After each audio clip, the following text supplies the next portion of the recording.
versi bahasa Arab dan Suryani.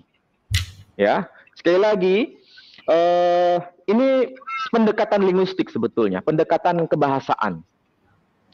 Lalu bagaimana kita bisa melihat yang versi bahasa Yunani Arab? Ini mudah-mudahan terbaca ya. Judulnya terbaca. Jadi Al-Ahdul Jadid Tarjamah Bainas Sutur.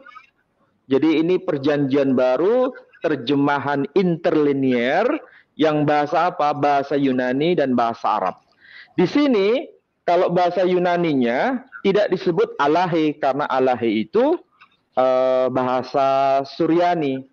Kalau ini pakai bahasa Yunani, ternyata istilah yang termaktub di sini pakai istilah theos, yang bahasa Arabnya diterjemahkan ilah. Sementara kalau jamaknya alihah itu padanannya dalam bahasa Yunani theoi. Jadi kalau theoi itu alihah, artinya ilah-ilah. Sedangkan bahasa Yunaninya theos itu ilah, satu ilah. Nah, kalau kita bandingkan yang versi terjemahan bahasa Indonesia, tercantum apa di situ? Tercantum Allah-Allah. Tercantum Allah-Allah atau banyak Allah. Kalau ini diutarakan di hadapan masyarakat Indonesia, kalau ada orang mengatakan banyak Allah, itu kira-kira maksudnya menunjuk pada nama diri atau menunjuk pada sebutan umum? Jawabannya pasti tahu, itu menunjuk pada sebutan umum. Tapi kalau di cross check dengan bahasa Indonesia yang baik dan benar, ini tidak tepat, tidak benar. Artinya ada sesuatu penyimpangan makna di sini. Penyimpangan makna di sini bukan faktor tidak sengaja, ini faktor disengaja. Kenapa? Karena kita lihat misalnya, coba lihat kamus KBBI itu ya, kan sudah ada itu penegasan apa makna dari ilah. Ilah itu sebetulnya aslinya diadopsi dari bahasa Arab. Yang arti harfiahnya itu sembahan. Yang dipuja, yang disembah, ilah. Dan itu sebutan umum. Ketika masuk dalam kamus bahasa Indonesia, mulai dari awal terbitan kamus bahasa Melayu sampai yang sekarang, itu semantiknya tidak berubah. Makna leksikalnya tidak berubah. Tetap sebagai sembahan. Sebutan umum, ilah. Ini berbeda dengan Allah di situ. A-L-L-A-H dan ditulis dengan huruf besar, itu menandakan ini bukan sekedar sebutan umum, tapi sebagai nama Tuhan dalam bahasa Arab. Nama Tuhan dalam bahasa Arab ini bukan hanya klaim umat Islam, ini adalah tradisi Timur Tengah apapun agamanya.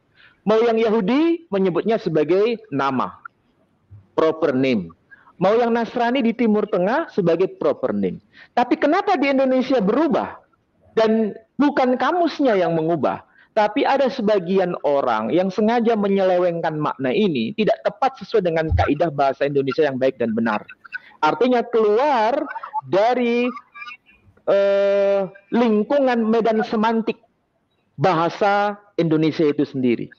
Dan istilah Allah di sini tetap mempertahankan semantik sesuai bahasa aslinya. Jadi istilah ilah sesuai dengan bahasa aslinya. Istilah Allah sesuai dengan bahasa aslinya. Meskipun sudah menjadi bagian bahasa Indonesia. Jadi sekali lagi, sangat berbeda. Yang satu sebagai sebutan umum, yang satu sebagai nama diri. Dan ini kita bisa cek dalam versi terbitan Alkitab terbitan LAI. Coba bandingkan dengan terbitan versi IMB. Coba Pak Donditan bisa lihat yang versi IMB. Versi IMB. Yang tadi saya lampirkan teksnya itu, IMB coba. Ini saya kira juga bukan. Ah, betul ini. Ini versi IMB. Jadi versi IMB ini sangat betul-betul bisa memahami sesuai dengan bahasa Indonesia yang baik dan benar. Dan itu tertulis apa? Tertulis ilah-ilah, bukan tertulis Allah-Allah. Dan ini kalau dikaji dari sisi linguistik bahasa Indonesia, ini benar. Dan kita tidak menyalahkan. Dan itu betul sesuai dengan bahasa Indonesia yang baik dan benar. Bahasa Melayu juga benar. Tapi kalau kita bandingkan dengan versi terbitan LAI tadi yang pakai istilah Allah, itu sangat tidak sesuai dengan bahasa Indonesia yang baik dan benar. Sangat salah. Dan kita compare, kita bandingkan dengan versi bahasa Arabnya, tidak nyambung. Di situ tertulis alihah, yang bahasa Indonesianya tertulis Allah. Tertulis Allah. Kan tidak nyambung di situ. Alihah menjadi Allah. Apa maksudnya? Tidak nyambung sama sekali. Jadi sekali lagi, ini bukan bicara mengenai teologis ya. Kalaupun kita ditanya, orang Arab di Timur Tengah, apakah orang Arab Kristen itu yang menyebut istilah Allah? Sedangkan Muslim di Timur Tengah juga menyebut istilah Allah. Apakah maksudnya sama? Enggak sama. Muslim memahami sebagai Tuhan yang satu-satunya.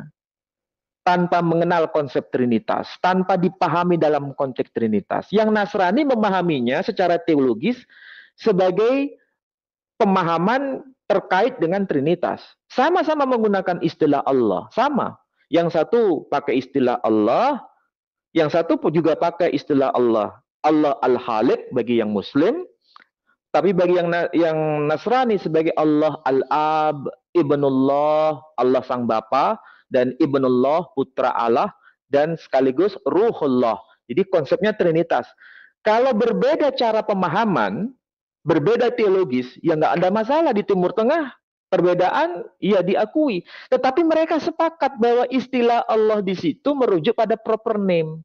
Bukan merujuk pada yang satu sebagai proper name, yang satu sebagai sebutan umum. Tidak, sebagai proper name. Salah satu contoh yang gampang, ketika kita cross-check berkaitan dengan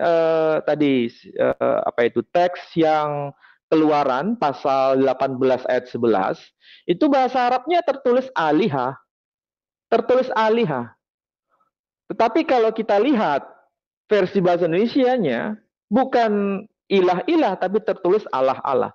Kalau kita tanya kepada orang Muslim di Timur Tengah, kita tanya orang Kristen di Timur Tengah, Ha Elohim itu memang sepatutnya diterjemahkan alihah. Itu sudah betul. Dan tidak salah. Mereka sama-sama paham bahwa itu sebagai sebutan umum. Tapi ketika disebut istilah Allah, bagi orang Kristen di Timur Tengah maupun orang Muslim di Timur Tengah, itu maksudnya sebagai proper name.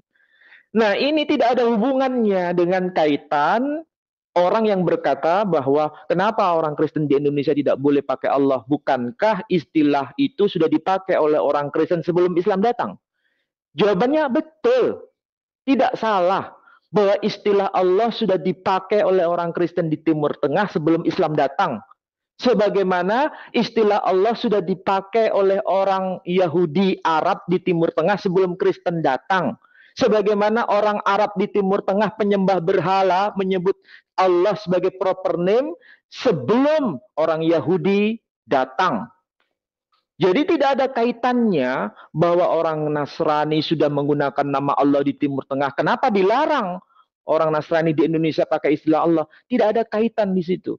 Tapi yang dipersoalkan adalah penyalahgunaan istilah Allah dalam bahasa Indonesia yang menyimpang dari kaidah gramatika bahasa Arab dan gramatika bahasa Indonesia. Itu yang dipersoalkan. Jadi bukan persoalan istilah Allah itu diklaim umat Islam sendiri. Tidak diklaim umat Islam sendiri. Orang Yahudi memahaminya secara betul bahwa mereka menyebut Allah sebagai proper name.